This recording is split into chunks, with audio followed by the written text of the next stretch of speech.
हम लोग ये बात कर रहे थे कि जैसे पाकिस्तान पीपल्स पार्टी में आप ये देखें कि जैसे ही बेनज़ीर भुट्टो साहिबा की डेथ हुई है, उन्होंने बिलावल भुट्टो को बना दिया है उसका सरबराह पार्टी का, हाँ चेयरमैन बना दिया है। No but here's the thing, और लोग इसके बारे में बात करें और सवाल ये पैदा होता है कि ये पार्टी हमेशा कहती है हम लोग जमहूरियत लाएंगे, सबसे बड़ा रिवेंज जो है वो जमहूरियत है। तो जब पार्टी के विदिन देखो ना, ये तो बादशाहों वाली बात होती है ना कि बादशाह का बेटा बादशाह बनेगा, फिर उसका बेटा बादशाह बनेगा, फिर उसका बेटा बादशाह बनेगा। तो ये पार्टी में उन्होंने ये सिलसिला शुरू कर लिया है कि भुट्टो साहब चेयरमैन थे, उसके बाद बेनज़ीर भुट्टो, उसके बाद बिलावल भुट्टो, उसके बाद बिलावल भुट्टो का बेटा होगा। तो ये जो अगर वाकई मुल्क में जमहूरियत है और ये जमहूरियत की बात करते हैं, तो फिर ये नहीं होना चाहिए कि अगर वाकई पाकिस्तान अमेरिका में तो और दूसरे मुल्कों में आप पार्टीज में इस तरह ना देखते कि जो जो लोग लड़ सकते हैं इलेक्शन, बुश का जो बाप था वो भी प्रेसिडेंट था, उसने इलेक्शन लड़ा है। लेकिन ये कि ऑटोमेटिकली compete करके आप लोग आ सकते हैं। लेकिन पाकिस्तान में उन्होंने ये किया है कि जैसे चेयरमैन बना देते हैं बगैर किसी कंपटीशन के, ऑटोमेटिकली ये समझ लिया जाता है कि बेनज़ीर का बेटा है तो वो अब चेयरमैन बन जाएगा। और मुझे तो पॉलिटिक्स में कोई इंटरेस्ट नहीं है, लेकिन मैं उन दिनों टीवी देख रही, तो उस पर बहुत हमारे यंग जनरेशन बहुत स्मार्ट लोग भी हैं। मैं और आप तो मुल्क से बाहर आ गए हैं, यूनिवर्सिटीज़ के बच्चों के वो इंटरव्यू दिखाते हैं एंड मम्मी इस पाकिस्तान में रह के मीडिया की वजह से और इंटरनेट की वजह से लोगों में बहुत अवेयरनेस आई है। तो मैं देख रही कि बड़ी अच्छी बातें करते हैं हमारे यंग लोग, और टेररिज्म की वजह से सब कुछ पीछे चला गया ना। हर दूसरी बात मुल्क में इग्नोर हो रही है सिवाय टेररिज्म के। कोई सोशल तरक्की की बात नहीं करता, माइनॉरिटीज़ की इक्वालिटी की बात पीछे चली गई है, क्योंकि वुमेन राइट्स की बातें पीछे चली गई हैं, क्योंकि टेररिज्म के अलावा टेररिज्म इतना ज़्यादा है कि कोई और बात करने का मौका नहीं मिलता। तो वो उसमें वो लड़के ये बात करें कि ये सारे मिलके बैठे हुए हैं, प्रॉब्लम्स डिस्कस कर रहे हैं। यूथ की कोई मीटिंग थी पाकिस्तान पीपल्स पार्टी की के वर्कर्स की, जो यूथ वर्कर्स हैं उनकी मीटिंग थी, तो उसमें वो बात करें कि बिलावल भुट्टो क्यों नहीं आया, या ये कि क्या ऐसी बात है बिलावल भुट्टो में जो कि बाकी पाकिस्तान पीपल्स पार्टी के यंग जनरेशन में नहीं है।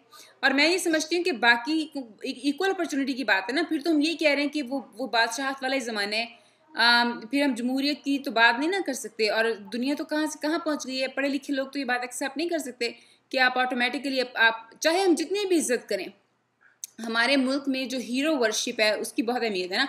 चाहे आप भुट्टो को हीरो समझें, रोएं उसके लिए, जो मर्जी करें, लेकिन जब असूल की बात आती है तो आपको ये बात पता है कि सिर्फ जज्बात की बुनियाद पे आप भुट्टो के बेटे को के नवासे को नहीं बना सकते चेयरमैन, क्योंकि और भी तो यंग बच्चे हैं ना। हो सकता है कि वो बनना चाहते हो पार्टी के चेयरमैन, हो सकता है कि वो पाकिस्तान के प्राइम मिनिस्टर बनना चाहते हैं। जितनी दफा पीपीपी पावर में आएगी, भुट्टो खानदान का ही कोई बंदा प्राइम मिनिस्टर या प्रेसिडेंट बनेगा। तो ये जो बात है ना, ये आपका क्या ख्याल है इसके बारे में? देखिए, सबसे जो बड़ी बात यह है कि जैसा एक वो कहावत है ना, जो दिखता है वो बिकता है। हाँ। अब हमें पिछले 70 साल से जो हमें दिखाया जा रहा है वही हमने बेचना है और वही हमने खरीदना है। अब हमें जो बताने वाला कौन है, ये जो क्या पेरेंट होते हैं वही एक बच्चे का एटीट्यूड बनाते हैं ना, कि आपने जो बड़ा होकर पायलट बना या इंजीनियर बना, उसको क्या पता क्या होता है इंजीनियर, क्या होता है डॉक्टर। उसे जो पेरेंट्स होते हैं वो उसको वो क्या स्टेथोस्कोप ला के दिखाते हैं तो बच्चे का इंटरेस्ट होता है डेवलप। उसको क्या जहाज ला के देंगे तो कहते हैं मैंने पायलट बनना है, या उसको बोलते रहते हैं कि इसने पायलट बनना है, उसको मूवीज दिखाते हैं। हमने जो कुछ देखा है, हमारी जो पेरेंट्स ने हमारे जो मुल्क में हमें दिखाया है, हमने वही करना है। हमें तो ये नहीं पता कि जमहूरियत होती क्या है। हाँ, that's true. हमें तो बस कहते हैं कि आवे फलां आवे, तो आवे वो आवे, तो हम just for the sake of fun हम आते हैं क्या रोडों पे। मैं जिस एरिया से मैं मतलब के आया हूँ, और जो पिंडी का लियाकत बाग मशहूर तरीन एरिया है, अगर जो भी बंदा पाकिस्तान में उसको पता है कि उस लियाकत बाग में जहाँ पर बेनज़ीर की डेथ हुई है, वहाँ पर बहुत बड़े बड़े हर एक इलेक्शन को वो जलसे होते हैं। वहां पर मैं उसके बिल्कुल सामने स्ट्रीट आ रही है मल्ला, मैं वहां पर आकर था। वो एक क्या सेंट्रल किस्म का पंजाब है, जैसा अंदरून जो शहर है ना वो है वो, तो बिल्कुल सामने उसका है। अब जब इलेक्शन के दिन होते हैं तो वहां पर वो नवाज शरीफ का भी होता है, जमात इस्लामी का भी होता है, पीपल्स पार्टी होता है, जो भी पार्टी है वहां पर उनका यही होता है कि टारगेट होता है कि लियाकत बाग में हमने करना जलसा और उसको फिल करना, क्योंकि इट्स अ ह्यूज ग्राउंड। हम लोग हर जलसे में पार्टिसिपेट करते थे जब हम यंग थे। इसलिए नहीं कि हम किसी को सपोर्ट करते थे, just for the sake of fun. That's absolutely true. हाँ, it's fun to go to. अब तो अल्लाह रहम करे वैसे ही बॉम्ब ब्लास्ट हो जाते हैं। वो डेंजरस हो गया है, अब तो खतरनाक होता है वो। आप नहीं, लेकिन उस वक्त में मैं जो बात कर रहा हूँ, और अभी भी मेंटालिटी ऑलमोस्ट मतलब वैसे ही है। उसकी जो क्या कहते हैं प्रिकॉशंस है वो उसकी डिफरेंट हो गई है, लेकिन अभी भी जो यूथ है वो उसको एज अ फन ही जो लेती है कि ठीक है जी फलाने कह दिया कि जी हमने जो धरना मारना है उसके पीछे निकल पड़े। अब तो मैं एक और जो सबसे बड़ा हो गया क्या कहते हैं अलमिया हो गया है कि लोग इतने सुन्न हो गए हैं कि किसी चीज पे भी रिएक्ट ही नहीं करते। ये बजाय इसके कि ठीक है ज़ाहिर कायद-ए-आज़म मोहम्मद अली जिन्ना भी बड़े अच्छे आदमी थे, अल्लामा इकबाल भी बड़े अच्छे आदमी थे, भुट्टो भी बड़ा अच्छा आदमी था। हर किसी को डिफरेंट लीडर पसंद होता है, लेकिन हम लोग अपने लीडर को, जो भी हमारा लीडर हो, उसको खुदा समझना शुरू हो जाते हैं। फिर उसकी कोई बुराई सामने नहीं नज़र नहीं आती, और फिर सारे फैसले जो है ना वो उसी की बेस पे किए जाते हैं। जैसे फॉर एग्जांपल आप ये देख लें कि जो कायद-ए-आज़म मोहम्मद अली जिन्ना रहमतुल्लाह अलैह की आइडियोलॉजी की लोग बात करते हैं, आप देखें कि लिबरल का ग्रुप है और कंजर्वेटिव का ग्रुप है, ठीक है, वो दोनों बात ये लिबरल ये कहें कि नहीं नहीं नहीं ये कायद-ए-आज़म की आइडियोलॉजी जो है ये गलत बता रहे हैं। कायद-ए-आज़म की आइडियोलॉजी तो ये थी कि सारे मुल्क सारे लोग मिलके रहें और सेक्युलर कंट्री हो, ठीक है। और जो दूसरा ग्रुप है वो कहता है कि नहीं नहीं जी पाकिस्तान तो कायद-ए-आज़म ने सिर्फ इस्लाम के नाम पे बनाया था, कोई और तो इस मुल्क में सर्वाइव ही ना करे तो अच्छी बात है। मैं ये कहती हूँ, मेरा ये कहना है कि कायद-ए-आज़म वाली जो सारी बात है ना 100 साल हो गए बस बात को, दुनिया कहाँ से कहाँ पहुँच गई है। क्या हमने कायद-ए-आज़म के बाद इंटेलिजेंट लोग ही पैदा करना बंद कर दिए हैं? बहुत बड़े लीडर थे, उन्होंने हमें हमारा मुल्क दिया है, हमारे ऊपर उनका बहुत बड़ा एहसान है, मतलब मुल्क ही उनका है, उन्हें हम बाबा कौम भी कहते हैं।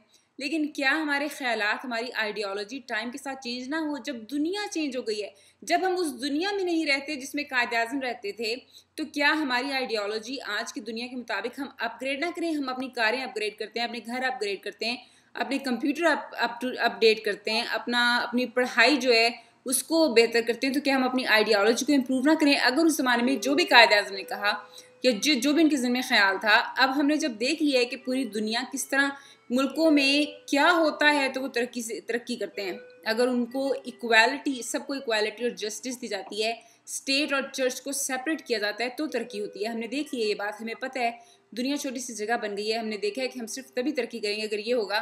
तो इस बात पे पड़े रहना कि कायद-ए-आज़म की ये आइडियोलॉजी थी तो इसलिए हमने यही करना है, ये तो बेवकूफ़ी है। इसके अलावा मैंने ये एक और आपके लिए शेर निकाला है।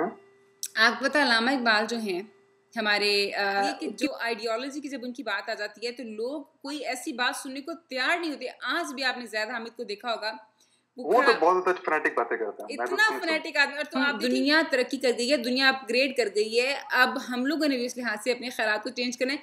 ये एक जैसे शेर अल्लामा इकबाल का है, जिस खेत से दहकां को मुयस्सर न हो रोजी, उस खेत के हर खोशा गंदम को जला दो। अब आप इस मतलब है कि अगर आपको आपके जो एक्सपेक्टेड क्या कहते हैं रिजल्ट है वो ना मिले तो उसको आग लगा दो। हाँ, कि जैसे फॉर एग्जांपल जिम्मेदार है, आपने बहुत ज़्यादा काम किया, जिम्मेदार ने आपको पैसे उतने नहीं दिए, तो जाके आग लगा दो सारे खेत को। ये राइट्स की जो उस जमाने में थे लोगों की मेंटालिटी, ये आपको पता है कि क्यों इतने कत्ल और रेप हुए थे जब पाकिस्तान और इंडिया बने? क्यों सबने एक जगह की गर्दनें काटी थी? यही था, तुमने मुझे मेरे भाई को मारा, मैं तुम्हारे 10 बंदों को मारूंगा, तुमने मेरे घर को आग लगाई, मैं तुम्हारे घर को आग लगाऊंगा। ये मेंटालिटी थी। दुनिया चेंज हो गई है। अब हम देखते हैं कि अगर आप किसान हैं, आपने खेत में काम किया, आपको जिम्मेदार ने आपके, पहली बात तो ये जिम्मेदार होने नहीं चाहिए, लेकिन चलो आपको आपके बॉस ने उतने पैसे नहीं दिए, आप कोर्ट में जाएं, कचहरी में जाएं, कोशिश करें, ठीक है, बॉस चेंज कर लें, किसी और के खेत में काम कर लें। ये जो ना उस खेत को, ये उस ज़माने में मेंटालिटी, उस ज़माने में भी देखो ना हर चीज़ एक्सपेरिमेंट से पता चलती है, एक्सपीरियंस से पता चलती है। हमें पता चल गया है कि ये मेंटालिटी, इस मेंटालिटी ने हमें कुछ नहीं दिया कि तुम मेरा एक मारोगे तो मैं तुम्हारे 10 मारूंगा। इस मेंटालिटी ने इंडिया और पाकिस्तान को कुछ नहीं दिया। तो ये अब इस आइडियोलॉजी पे हम बैठे रहेंगे। फिर एक और ये शेर है, खुदी को कर बुलंद इतना कि हर तकदीर से पहले खुदा बंदे से खुद पूछे बता तेरी रजा क्या है। इसमें जो हमें दर्स दी गई है, ईगो के बारे में पढ़ाया गया कि अपनी ईगो को इतना बुलंद कर लो। और उसी चक्कर में तो हम मार खा रहे हैं आज। आप देख लें, आप कॉम्प्रोमाइज का तसव्वुर नहीं है। हाँ, हमारे पास है कि हम अकड़ते इतना है कि हम पता नहीं क्या चीज़ है, कुछ भी नहीं हमारे पास, और हम अकड़ते इतना। आपकी बिल्कुल सही बात है। हम लोगों का अब नई दुनिया में ये है कि मिडिल ग्राउंड तलाश करें, कि अगर अगला आके आपको सलाम नहीं करता, कोई बात नहीं, आप सलाम करें। जैसे मैं कल देख रही, ये एक अमेरिकन सेनेटर इंटरव्यू दे रहा था, उसको कोई कहता है कि तुम पाकिस्तानियों ने हमारे साथ धोखा किया है, वहाँ पे छुपाया हुआ था उसामा बिन लादेन को, तो हमें उनकी एड बंद करने देनी चाहिए। तो उसने कहा हौसला करो, ये इस तरह नहीं होता कि हम उसकी एड बंद कर दें, हम ये कर दें, हम बैठ के सोचेंगे क्या करना क्या नहीं करना चाहिए, क्या हुआ क्या नहीं हुआ, कितने लोग गद्दार थे, 1 या 2 लोग थे जिनको उसामा का पता था। ये तो नहीं पॉसिबल कि पूरी हुकूमत को पता हो। वो लोग हमारा ख्याल भी करते हैं, उन्हें हमारा साथ भी दिया है। एड इस तरह बंद नहीं कर सकते, कोई मिडिल ग्राउंड तलाश करना होता है, कोई कॉम्प्रोमाइज़ का रास्ता तलाश करना होता है। दुनिया में अब सारी दुनिया जो है वो वही लोग तरक्की करते हैं कि जज्बात से काम नहीं लेते बल्कि होश से काम लेते हैं, जोर से नहीं, होश से। बिल्कुल सही कह रहे हैं। और जो ये कि अपनी ईगो को एक तरफ रख के तो कहते हैं कि भाई ईगो से तो कभी किसी को कुछ नहीं मिला ना। आपने खास तौर पे जब कौमों के फैसले करने हो तो आप उसमें खुद ही को इतना बुलंद नहीं कर सकते, आप उसमें खुद ही को एक तरफ रख के तो आप उसमें कोई मिडिल ग्राउंड तलाश करते हैं जिससे आपका भी फायदा और पूरी कौम का भी फायदा हो। तायरे लाहौती, इस रिस्क से मौत अच्छी, जिस रिस्क से आती है परवाज में कोताही। हाँ, ये जो शेर है, तायरे लाहौती, इस रिस्क से मौत अच्छी है जिस रिस्क से आती हो परवाज में कोताही। अब मुझे आप इसकी तशरीह ये है कि मतलब अगर आप कोई रोज़ी कमा रहे हैं और कोई आपको ऐसी बात करने को कह रहा है कि जो आपके ख्याल से नहीं मिलती, तो इससे बेहतर आप मर जाएं, वो काम ना करें। ये भी गलत। अब आजकल की दुनिया में कोई इस अप्रोच से कोई तरक्की करता है कि आप जॉब छोड़ दें, मर जाएं। You have to find a way around it. आप कहें ठीक है भाई, आपको बॉस की, आजकल के ज़माने में तो बॉस की बात मानना एक ट्रेन, वो क्या कहते हैं उसको, चेन ऑफ कमांड होती है ना। तो आपको कोई बात पसंद नहीं है, हमें बगावत का दर्स दिया जाता है। अल्लामा इकबाल के भी हर शेर में बगावत का दर्स है। बगावत नहीं, आप सोचें, आप उसको अपने आप को चेंज करें, find a way around it. जो नेचर है ना, वो अगर आप उसको देखें ना, जो खुदा ने बनाया, जिससे हम सारे वाबस्ते हैं और हम उसको डिनाई नहीं कर सकते हैं, अगर आप उसको देखें जिसमें ये पौधे, पहाड़, हवा, पानी, सारा कुछ आता है, अगर आप ट्राई करें किसी पौधे को जो छोटा उग रहा है उसके ऊपर हाथ रखते हैं, कोई प्लेट रखते हैं, कोई ऐसी चीज रखते हैं कि वो ग्रो ना हो सके, तो क्या वो मर जाएगा? वो कोई साइड से उसकी वो साफ निकलेगी, ऊपर होना शुरू हो जाएगी। उससे वो धूप को रोकते हैं, जिस साइड पे धूप होगी उस साइड उसकी निकलेगी। अगर उसको पानी ना दें तो उसकी जो ब्रांचेस है, उसकी जो रूट्स है, वो लंबी हो जाएगी, जहां पर पानी होगा वो वहां से ले लेगी। ये है नेचर। ये हमें जो खुदा ने सिखाया, ये इंसान के अंदर ये जो खुदा ने एक सलाहियत दी है कि अगर मुझे वो क्या कहते हैं आइडियल माहौल नहीं मिल रहा था, जहाँ पर मुझे मिल रहा है, मैंने उससे अपने आप को उससे वो करना है, कंपैटिबल करना है, और बगावत से दूर हटना चाहिए। ये जो बगावत का दर्स है ना, जो सालों से दिया जा रहा है। अच्छा, इस टॉपिक पे बात करते हैं। मुझे ये बताएं कि ये जो इंडिया हेट्रेड है, इसके बारे में आपका क्या ख्याल है? मैं जब भी ये कहती हूँ ना कि हमें इंडिया के बारे में नफरत सिखाते हैं, तो बहुत सारे लोग मेरे से एग्री नहीं करते। आप मुझे बताएं कि आपका क्या एक्सपीरियंस था इंडिया हेट्रेड के बारे में, कि हमें इंडिया से नफरत सिखाई जाती है नहीं, और क्या आप वाकई समझते हैं कि इंडिया हमारा दुश्मन है, या अब इस दुनिया कहाँ से कहाँ पहुंच गई है? यूरोप में आप देख लें, इससे आगे निकलना चाहिए। हाँ, अब यूरोप में आप देख लें, यूरोपियन मुल्क लड़ते थे एक जमाने में, अब वो सारे उन सब ने एका कर लिया है, और कितनी उन लोगों ने तरक्की की है। बजाय इसके कि बॉम्ब, एक और बॉम्ब बनाया, एक और जहाज खरीदो, एक और हथियार खरीदो, बजाय इसके ये नहीं कि अब दफा किया जाए इंडिया को,